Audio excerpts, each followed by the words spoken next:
Uh-oh.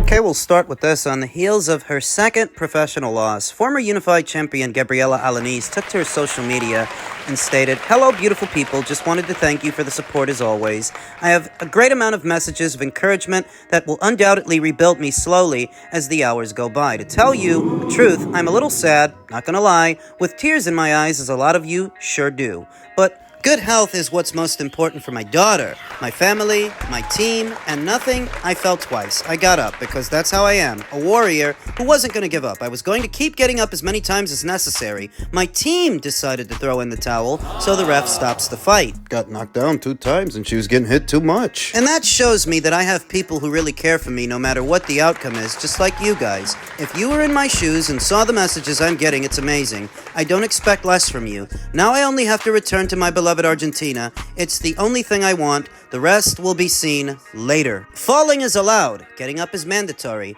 That's what life itself taught me with every blow it gave me. Because with my family, we always get more bad than good, and that makes me strong. Thanks to that, no one gives us anything. It costs us. But it follows always, valuing the health of each of us. Mom, dad, my daughter, brothers, and nephews. Today boxing hit me hard, so let's face it the same way, just like in life. Nobody gifts us anything. We always work towards each achievement, and now to work harder on this defeat. I have a wonderful person by my side, Leila Ledesma. If you guys could see how she takes care of me and accompanies me through everything, not only as a coach, but also as that partner we need at all times. Just thank you. She'll be back. She's tough. She's resilient. She is a champion.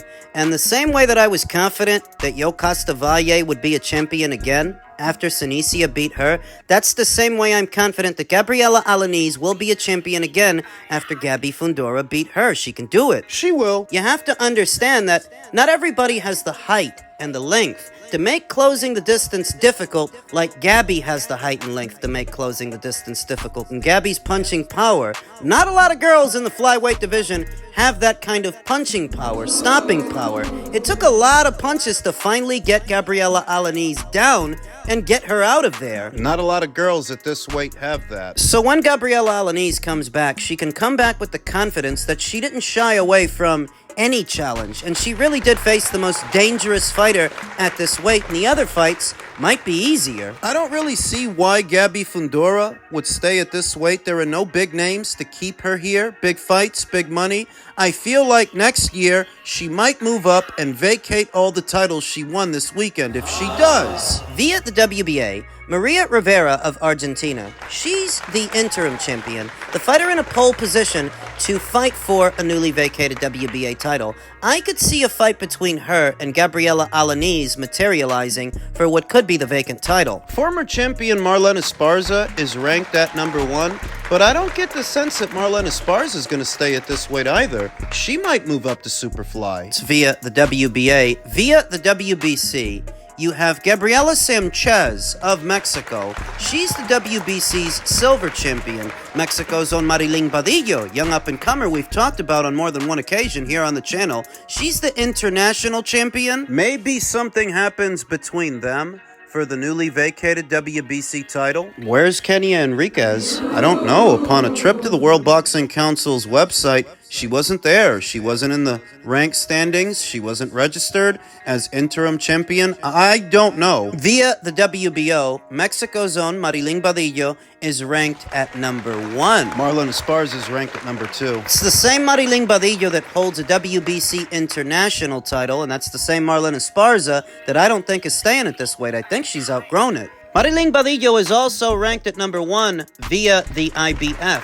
It seems that this young unbeaten up-and-comer has managed to get herself in a pole position to fight for a title via at least 2 or 3 sanctioning bodies, so it's conceivable that in the coming year, she will become a champion by way of one or some of those organizations. Former champion of Mexico, Lourdes Juarez, is ranked at number 2, so maybe the next IBF champion will be decided between those two, between Mariling Badillo and Lourdes Juarez, the younger sister of famed fighter Barbie Juarez, the Fighting Juarez sisters. We'll see. Back over to Gabriella Alaniz.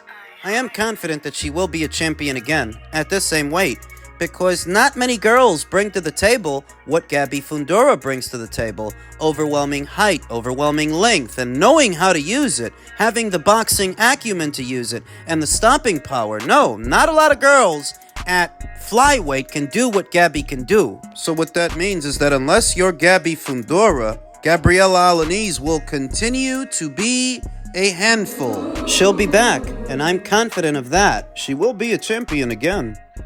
Elsewhere in the world of boxing, the people at Boxing Scene ask, is tracking punches by way of artificial intelligence a better way forward? This is in relation to what was the first Conceição versus Foster fight that ended in controversy, which ultimately led to this weekend's rematch. Oshaki Foster and Robson Conceição intended Saturday night to settle their debate as to who's the better elite super featherweight. Turned out to be Oshaki. But still swirling around their controversial first bout is the question of how best to document a fight's activity. While Foster, many fans, and the ESPN broadcast team assessed that the then champion posted an effective, productive, elusive boxing exhibition this past July, judges Anthony Lundy and Paul Wallace overruled Judge Ronald McNair and prompted criticism of PunchStat company CompuBox by top-ranked chairman Bob Arum. Because Anthony Lundy and Paul Wallace scored the first fight for Conceição, whereas Ronald McNair scored it for Oshaki Foster. The CompuBox people weren't even at the fight. Arum's set of CompuBox figures showing Brazil's Conceição landed only 11% of his 701 total punches and landed 10 or more punches in just 2 of 10 rounds. That's a fraud. I watched it on TV. I can't tell exactly what's landing. You have to be there to see it, like the judges are. While CompuBox numbers will likely still be leaned upon to enrich the bout's analysis by both live broadcasters and print reporters covering the bout, top-ranked President Todd Duboef said he's interested in establishing a better way to tally who's hitting who, how often, and how effectively. It's one thing to have technology, but if we're not using it correctly, Duboef said, rather than having humans enter the punch stats by tapping on a data entry machine, as CompuBox has done for 40 years, Duboef is intrigued with the idea of leaning on an artificial intelligence AI to compute the punches. One such AI company, Jabber, is already posting results from fights, measuring punches thrown and landed, as CompuBox does, but also considering if certain landed punches are high impact and measuring the percentage of time in a round when a fighter is bringing pressure and aggression. In a recent narrow bout, Artur Beterbiev's majority decision victory over Russian countryman Dmitry Bivol for the undisputed light heavyweight title, Jabber reported Bivol outlanded Beterbiev 50-23 in high-impact punches, but Beterbiev possessed a 45% to a 39%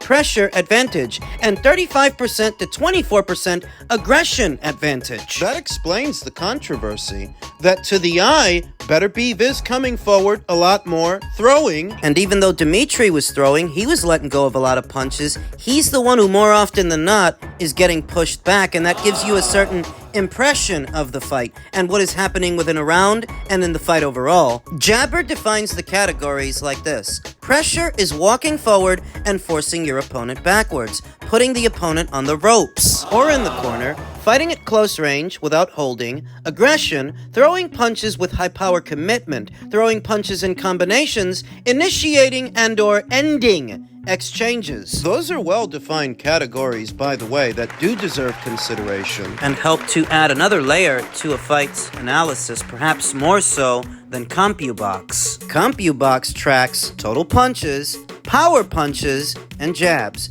Defending his work, CompuBox creator Bob Cannobio told Boxing Scene following Conceição vs. Foster 1 that his tallying is accurate. First of all, we're not the official scorers. We provide a barometer of what's happening in the ring, and what the announcers do with the numbers is up to them, Cannobio said. Duboef argues that potential for AI in reporting punch stats is stark, since it can report the data directly to broadcasters, fans, and even judges, if that could be approved.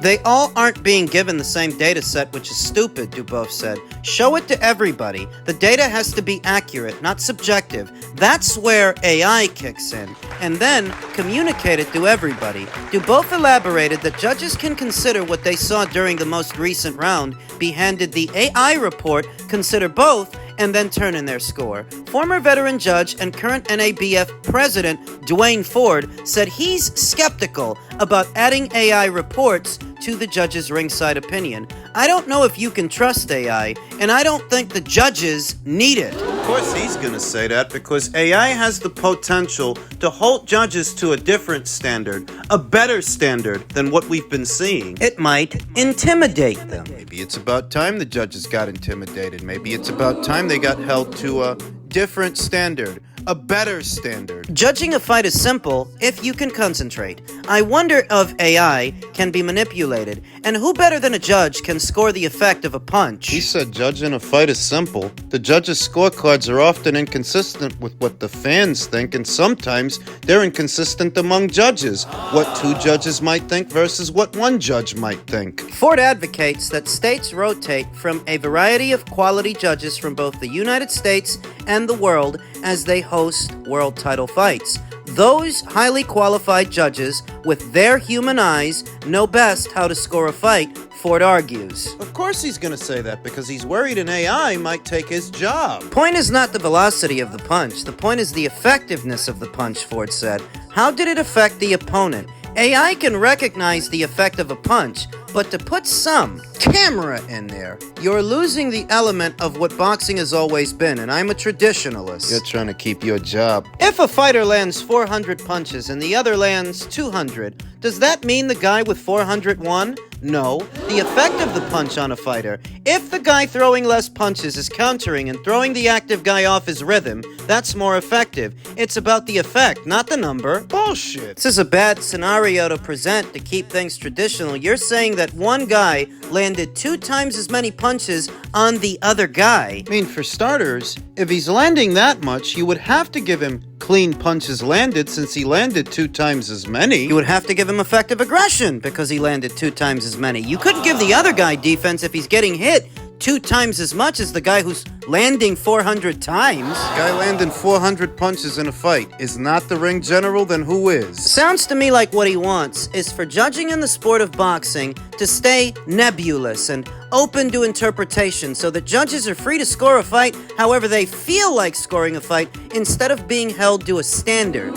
Ford pressed for the sport to instead adopt a new 10-9 scoring system during rounds where there is not a knockdown. He said judges should be able to score those rounds as 10-9 close, 10-9 moderate, or 10-9 decisive. Although that proposal and the WBC's push for a 5 or 6 judge panel have not been adopted. Ford contends that considering that will allow judges to form a more accurate scorecard. No, it won't. It's still subject to human error, still open to interpretation. So what? 10-9 decisive overrules 10-9 moderate? 10-9 close. Sounds like a convoluted load of bullshit from somebody who's afraid his job and his judges will be replaced by an artificial intelligence that is not as inconsistent as human judges are. The truth is that Ford wants that extra wiggle room for human error and whatever else might be going on. Because you're not just going to take that explanation at face value